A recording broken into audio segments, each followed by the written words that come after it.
तो कॉम्बिनेशन और आपका डिकम्पोजिशन रिएक्शन के बाद में अब हम स्टार्ट कर रहे हैं थर्ड टाइप ऑफ इक्वेशन, जो कि है हमारा डिस्प्लेसमेंट रिएक्शन। थोड़ा सा आज जो है बैकग्राउंड नॉइस हो सकती है, तो उसको आप थोड़ा सा इग्नोर करना और क्लास के अंदर फोकस करना। देखो, डिस्प्लेसमेंट रिएक्शन का सिंपल मतलब होता है कि जब एक मोर रिएक्टिव एलिमेंट एक लेस रिएक्टिव एलिमेंट को अपनी पोजीशन से डिस्प्लेस कर दे। इसको जनरल इक्वेशन से हम समझने की कोशिश करते हैं। जैसे मान लो कि आपके पास में सबसे फर्स्ट रिएक्टेंट, सबसे पहले इनिशियल में एक रिएक्टेंट था जिसको हमने ए बी से रिप्रेजेंट कर रखा है। अब ये जो ए बी है, इसमें ऐसे मान लो कि ये ए और बी दो अलग अलग एलिमेंट्स के एटम हैं, दोनों को कंबाइन करके एक रिएक्टेंट हमने बना रखा है जिसको हम बोल रहे हैं ए बी।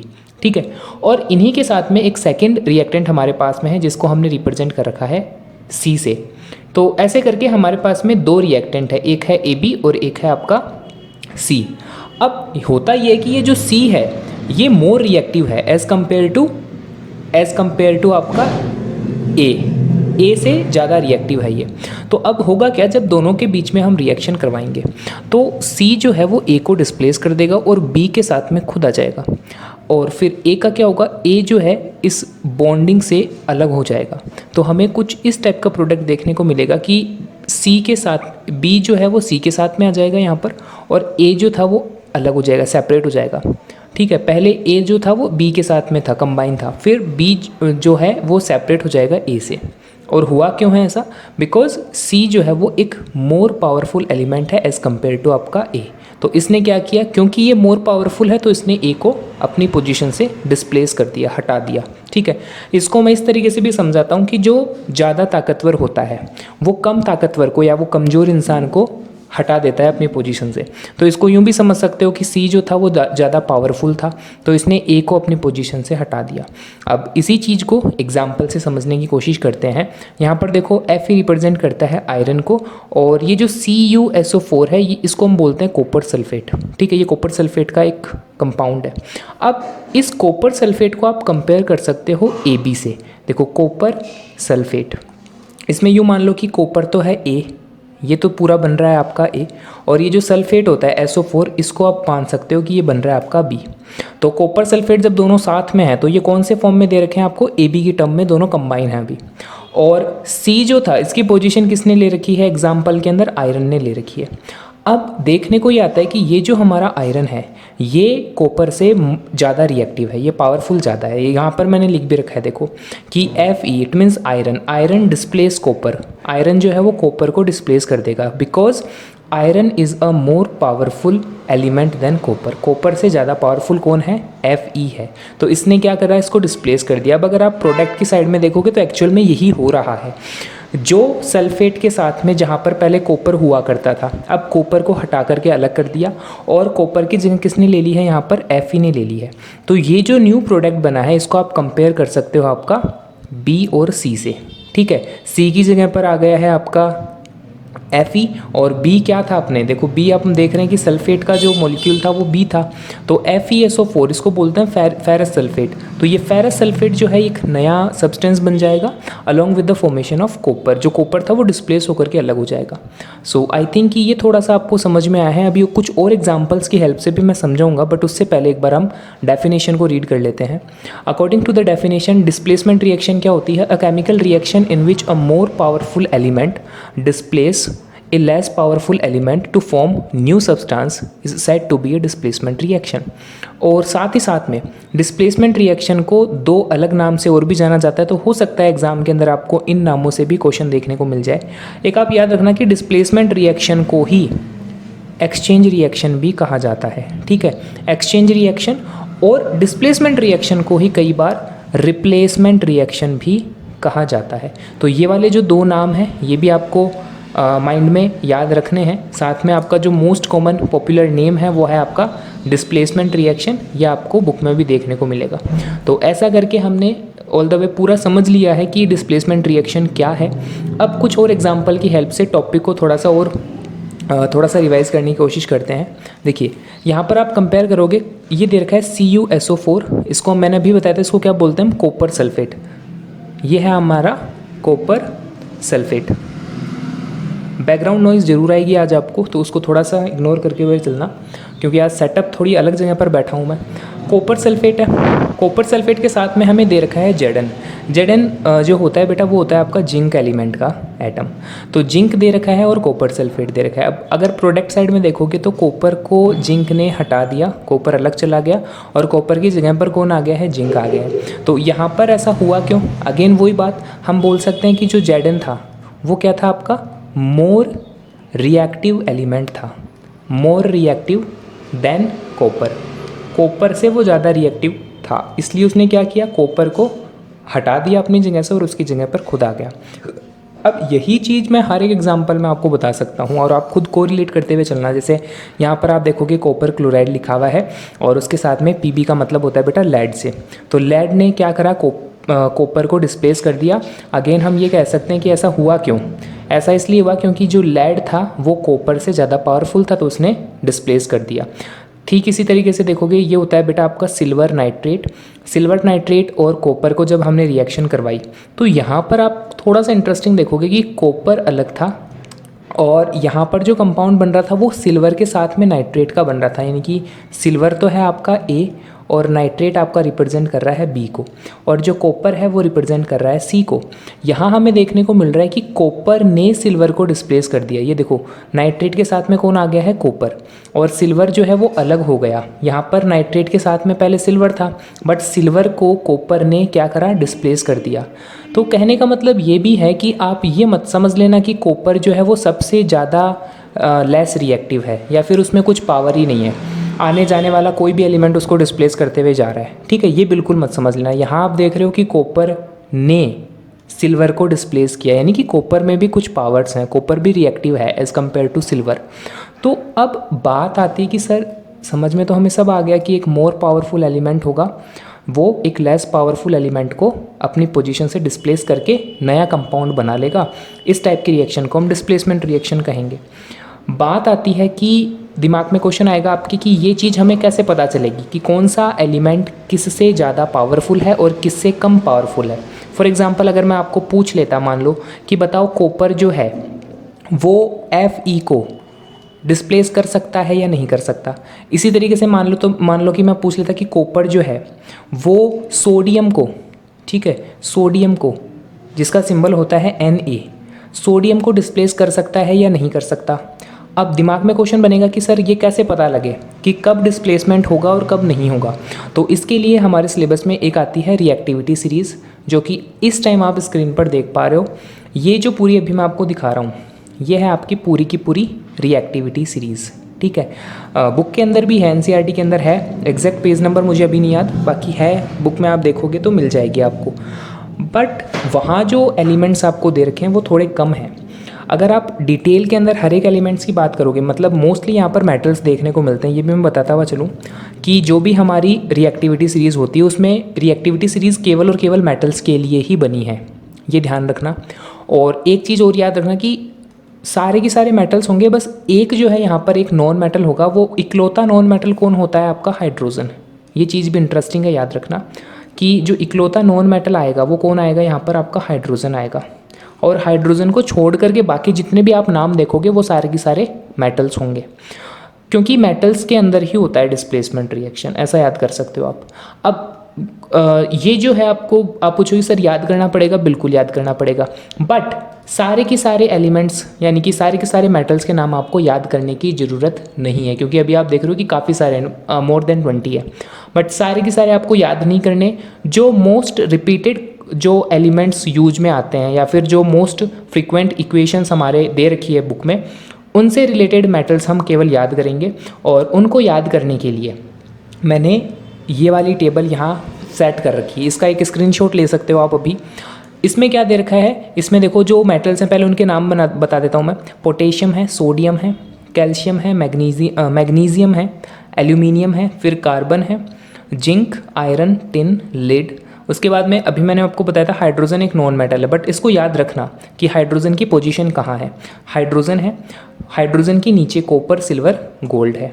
ये जो आप नाम देख रहे हो ये वो फ्रीक्वेंटली यूज्ड मेटल्स हैं या नॉन मेटल्स हैं जो बार बार पूछे गए हैं। अब इनको याद रखने के लिए भी साइड में एक आपको यहाँ पर ये जो है एक ट्रिक दे रखी है। कैसे? जैसे आपको ये जो रेड कलर में सिंबल्स हैं इनसे आपको निमोनिक बना करके याद करवाने की कोशिश कर रहा हूँ मैं। जैसे कि please stop calling me a careless zebra, instead try learning how copper save gold. ये निमोनिक बना दिया, मतलब एक पैटर्न बना दिया जिसको आप आसानी से याद रख पाओगे। और इस पैटर्न को कोरिलेट कर लेना मेटल्स के नाम के साथ, तो आपको ये पूरे metals one by one sequentially याद हो जाएंगे। याद रखना बेटा, इनको ऊपर नीचे याद नहीं करना है। जिस पैटर्न में ये दे रखे हैं, जिस सीक्वेंस में ये दे रखे हैं, यही सीक्वेंस में आपको याद करना है। यानी कि फर्स्ट नंबर पे पोटेशियम है, सेकंड पे सोडियम है, थर्ड पे कैल्शियम है, तो इनको इसी पोजीशन के साथ याद करना, यही इस रिएक्टिविटी की खास बात है।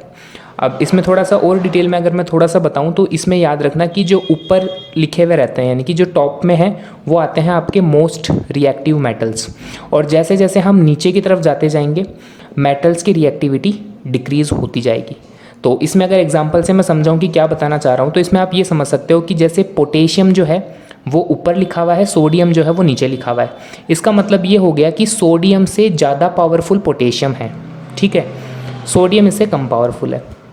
अब अगर किसी इक्वेशन में सोडियम और पोटेशियम दोनों एक साथ दे रखे हैं तो आप आसानी से आइडेंटिफाई कर लोगे कि भाई अगर पोटेशियम है तो पोटेशियम तो सोडियम से ज़्यादा पावरफुल है, तो पोटेशियम तो सोडियम को डिस्प्लेस कर देगा, बट सोडियम जो है वो पोटेशियम को डिस्प्लेस नहीं कर पाएगा क्योंकि वो पोटेशियम से कम पावरफुल है। ठीक इसी तरीके से बात करें अगर हम कैल्शियम की, कलर चेंज कर लेता हूँ मैं पेन का, बात करें अगर हम कैल्शियम की, तो कैल्शियम क्या है? कैल्शियम थर्ड नंबर पे है। थर्ड नंबर पे होने का मतलब हो गया कि कैल्शियम से ज़्यादा पावरफुल दो एलिमेंट्स ऊपर हैं इसके। कौन कौन है? एक पोटेशियम है, एक तो है आपका पोटेशियम और एक है आपका सोडियम। कहने का मतलब हो गया कि कैल्शियम को कौन डिस्प्लेस कर सकता है? पोटेशियम और सोडियम जो है वो कैल्शियम को डिस्प्लेस कर सकते हैं, बट कैल्शियम के नीचे जितने भी मेटल्स के नाम दे रखे हैं वो सारे कैल्शियम को डिस्प्लेस नहीं कर सकते, ठीक है, क्योंकि वो सारे के सारे कैल्शियम से कम पावरफुल है, कम रिएक्टिव है। कैल्शियम से ज़्यादा रिएक्टिव तो केवल दो ही हैं, पोटेशियम और सोडियम, तो वो दोनों तो कैल्शियम को कर देंगे डिस्प्लेस, हटा देंगे अपने पोजीशन से। इन दो को छोड़ करके बाकी कोई भी एलिमेंट में इतना पावर नहीं है कि वो कैल्शियम को डिस्प्लेस कर दे। तो इस तरीके से शायद मैं समझाने की जो कोशिश कर रहा हूँ आप समझ पा रहे हो कि ये क्यों इतनी ज़्यादा इंपॉर्टेंट है रिएक्टिविटी सीरीज़। अगर आप रिएक्टिविटी सीरीज़ को याद कर लोगे तो फिर डिस्प्लेसमेंट रिएक्शन को बिल्कुल अच्छी तरीके से समझ पाओगे, और ये ज़रूरी है। बिना रिएक्टिविटी सीरीज़ को याद किए या समझे कभी आपको डिस्प्लेसमेंट रिएक्शन समझ में ही नहीं आनी। अगर रटना ही चाहते हो तो वो बात अलग है कि सर हम 3 इक्वेशन या 4 इक्वेशन डायरेक्ट रट लेंगे। बाकी याद रखना कि एग्ज़ाम के अंदर ज़रूरी नहीं है कि हमेशा एग्जाम्पल ही पूछा जाएगा। कभी कभी इक्वेशन इनकम्प्लीट छोड़ करके उसको कंप्लीट करने के लिए भी बोल दिया जाता है, तो अगर वैसा क्वेश्चन आएगा तो वहाँ पर आप फंसोगे। तो बेटर यही रहेगा कि रिएक्टिविटी सीरीज़ आप याद करो। निमोनिक ये दे रखा है, आप खुद का निमोनिक भी बना सकते हो जो आप हिंदी में या दूसरा कोई भी बना सकते हो जैसा आपका दिमाग काम करे। बाकी एक निमोनिक मैंने यहाँ पर एग्जाम्पल के लिए लिखा है, इस निमोनिक से आप इसको याद कर सकते हो, ठीक है। फिर से बता देता हूँ, जो टॉप पर लिखे हुए रहते हैं वो होते हैं सबसे ज़्यादा रिएक्टिव, और जैसे जैसे हम नीचे आते जाते हैं रिएक्टिविटी जो है वो डाउन होती जाती है। जैसे मान लो कि अगर गोल्ड की अगर मैं बात करूँ तो बेटा गोल्ड जो है ना ये सबसे नीचे ही नीचे है। इसका मतलब कि गोल्ड सबसे कम रिएक्टिव है, लीस्ट रिएक्टिव, सबसे कम रिएक्टिव है। तो सबसे कम रिएक्टिव है तो इसका मतलब क्या हो गया कि इसके ऊपर जितने भी मेटल्स बैठे हैं वो सारे की सारे गोल्ड को डिस्प्लेस कर देंगे, ठीक है। ऐसे मान लो सिल्वर की अगर हम बात करें, सिल्वर का सिंबल Ag। अब अगर मैं Ag की बात करता हूँ तो Ag को डिस्प्लेस कौन कर सकता है? ये सारे जो इसके ऊपर बैठे हैं वो सारे के सारे सिल्वर को डिस्प्लेस कर सकते हैं, बट कौन नहीं कर सकता? जो सिल्वर के नीचे है, यानी कि गोल्ड इसको डिस्प्लेस नहीं कर सकता। अब थोड़ा सा मैं कोरिलेट करवाऊंगा। अभी मैंने एक इक्वेशन ऊपर बताई थी आपको जिसमें कॉपर और सिल्वर थे। अब एक बार मैं चाहूँगा कि दोनों की लोकेशन, सॉरी आपकी पोजीशन जो है आप नोट करो यहाँ से। सिल्वर कहाँ है और कॉपर कहाँ है? दिख रहे होंगे सभी को कि सर कॉपर तो लिखा हुआ है इस जगह पर और सिल्वर लिखा हुआ है इस जगह पर। अब ये भी थोड़ा सा आप समझ पा रहे हो कि कॉपर सिल्वर से ज़्यादा पावरफुल है क्योंकि वो सिल्वर के ऊपर लिखा है, यानी कि कॉपर जो है वो सिल्वर को डिस्प्लेस कर सकता है। अब इक्वेशन के ऊपर आते हैं। देखो मैंने ऊपर एक इक्वेशन लिखी थी ये वाली, इसको अगर थोड़ा सा दोबारा से ध्यान दोगे तो यहाँ पर लिखा क्या है, यहाँ पर हुआ क्या है। देखो एक तरफ आपका है एक तरफ आपका है AgNO3, इसका मतलब हो गया सिल्वर नाइट्रेट। सिल्वर नाइट्रेट में आप सिल्वर पर फोकस करना, सिल्वर, ठीक है। और सिल्वर नाइट्रेट के साथ में आया कौन है बाहर से, कॉपर। अब कॉपर और सिल्वर की जब लड़ाई होगी तो जीतेगा कौन, जो ज़्यादा पावरफुल होगा। और अभी हमने रिएक्टिविटी टेबल के अंदर क्या देखा कि कॉपर जो है वो ज़्यादा पावरफुल है। तो पावरफुल होने के कारण क्या होगा, कॉपर जो है वो डिस्प्लेस कर देगा सिल्वर को। और हुआ भी है, आगे देखो यहाँ पर जो प्रोडक्ट बना है उसमें क्या हुआ, नाइट्रेट के साथ जहाँ सिल्वर की पोजीशन थी उस सिल्वर को साइड में करके कॉपर ने उसकी पोजीशन ले ली, यानी कि कॉपर ने सिल्वर को डिस्प्लेस कर दिया। तो इस तरीके से डिस्प्लेसमेंट रिएक्शन जो है हमारी कुल मिलाकर के ये बात करती है कि भाई कौन ज़्यादा पावरफुल एलिमेंट है, कौन कम पावरफुल एलिमेंट है। और एकदम करेक्ट वे के अंदर बताऊं तो कौन ज़्यादा रिएक्टिव एलिमेंट है और कौन कम रिएक्टिव एलिमेंट है। जब आपके दिमाग में ये चीज़ क्लियर हो जाएगी तो आप आसानी से आइडेंटिफाई कर पाओगे कि कब डिस्प्लेसमेंट रिएक्शन होनी है, कब नहीं होनी। जैसे एक और एग्जाम्पल मैं लिख करके पूछता हूँ और आई थिंक कि कुछ बच्चे इसका आंसर करेंगे। जैसे मान लो मैंने लिखा है FeSO4 प्लस कॉपर, और फिर ये इतना करके मैंने ब्लैंक छोड़ दिया। ऐसा क्वेश्चन आ भी सकता है एग्ज़ाम के अंदर कि आप इस रिएक्शन को कंप्लीट करो कि प्रोडक्ट क्या क्या बनेंगे, ये बताने हैं सिंपली आपको। तो अब थोड़ा सा दिमाग लगाओ आप, यहाँ लिखा हुआ है आपका आयरन सल्फेट, ठीक है, आयरन सल्फेट। इस आयरन को मान लो A, इस सल्फेट को मान लो आपका B, और इस कॉपर को मान लो आपका C। तो ये रिएक्शन कुछ इस तरीके की दिख रही होगी, AB प्लस C, इस टाइप की रिएक्शन दिख रही होगी। अब मैं पूछता हूँ कि बताओ बेटा इसका प्रोडक्ट साइड में क्या आंसर आएगा। तो कई बच्चे बोलेंगे सर कॉपर सल्फेट आ जाएगा कि C जो था वो A को डिस्प्लेस करके कॉपर सल्फेट बना लेगा, और यहाँ पर आ जाएगा आपका आयरन, ये अलग हो जाएगा। जिन जिन बच्चों का ये आंसर है, बिल्कुल बेटा गलत आंसर है। क्यों गलत आंसर है, थोड़ा सा दिमाग लगाओ बेटा। मैं क्या समझाने की कोशिश कर रहा हूँ, यहाँ पर आपने ये तो देख लिया कि सर एक तरफ कॉपर दे रखा था, एक तरफ आयरन दे रखा था, बट सबसे पहले सीधा डिस्प्लेसमेंट मत करवाना। सबसे पहले ये देखो कि क्या कॉपर में इतनी पावर है कि वो आयरन को डिस्प्लेस कर सकता है। क्या रिएक्टिविटी सीरीज़ में कॉपर आयरन से ऊपर आता है, तो चेक करते हैं। तो यहाँ जब आप आओगे तो यहाँ आपको मिलेगा, देखो ढूंढो कॉपर और सिल्वर कहाँ कहाँ लिखे हुए हैं, सॉरी आयरन और कॉपर। तो कॉपर तो आपको दिख रहा है कि सर यहाँ लिखा हुआ है कॉपर, ठीक है ना। कॉपर कहाँ लिखा हुआ है, कॉपर लिखा हुआ है यहाँ पर, ये रहा कॉपर। और अब ढूंढो आयरन कहाँ है, आयरन है बेटा यहाँ पर। कुछ समझ में आया? हाँ सर समझ में आया कि आयरन जो है वो कॉपर से ऊपर है। ऊपर होने का मतलब हो गया कि आयरन ज़्यादा पावरफुल है, आयरन ज़्यादा पावरफुल है। अब चलो रिएक्शन जो मैंने दी थी उसके ऊपर, मैंने कहाँ गई रिएक्शन, ये रही। मैंने रिएक्शन में लिखा था FeSO4। तो आपको क्या समझ में आया कि ये जो आयरन है ये ज़्यादा पावरफुल है, इसमें पावर ज़्यादा है, ये पावरफुल ज़्यादा है। तो क्या कॉपर आयरन को डिस्प्लेस कर पाएगा? बिल्कुल नहीं कर पाएगा। अब दिमाग में क्वेश्चन बनेगा कि सर अगर कॉपर कम पावरफुल है और ये इसको डिस्प्लेस नहीं कर पा रहा है तो फिर प्रोडक्ट साइड में आंसर क्या लिखा जाएगा? तो बेटा आंसर लिखा जाएगा कि ये रिएक्शन कभी हो ही नहीं सकती, ये रिएक्शन कभी हो ही नहीं सकती, क्योंकि कॉपर कभी भी, चाहे आप ज़िंदगी भर दोनों को साथ साथ में टेस्ट ट्यूब के अंदर दोनों को साथ साथ में डाल करके रखो, आयरन सल्फेट और कॉपर को दोनों को साथ साथ में डाल करके रखो, अपनी ज़िंदगी में कॉपर कभी आयरन को डिस्प्लेस नहीं कर पाएगा, क्योंकि वो लेस रिएक्टिव है। तो प्रोडक्ट साइड में हम क्या लिखेंगे? No reaction take place, no reaction take place. था ना, थोड़ा सा ट्रिकी सवाल था, बट इस ट्रिक से, इस मतलब इस पर्टिकुलर इक्वेशन से आपको कंसेप्ट थोड़ा सा क्लियर हुआ होगा कि हमेशा एक ज़्यादा पावरफुल एलिमेंट ही एक कम पावरफुल एलिमेंट को डिस्प्लेस कर सकता है। उम्मीद करता हूँ डिस्प्लेसमेंट रिएक्शन आपको समझ में आई होगी। मिलता हूँ आपको अपकमिंग क्लास के अंदर डबल डिस्प्लेसमेंट रिएक्शन के साथ में। Thank you.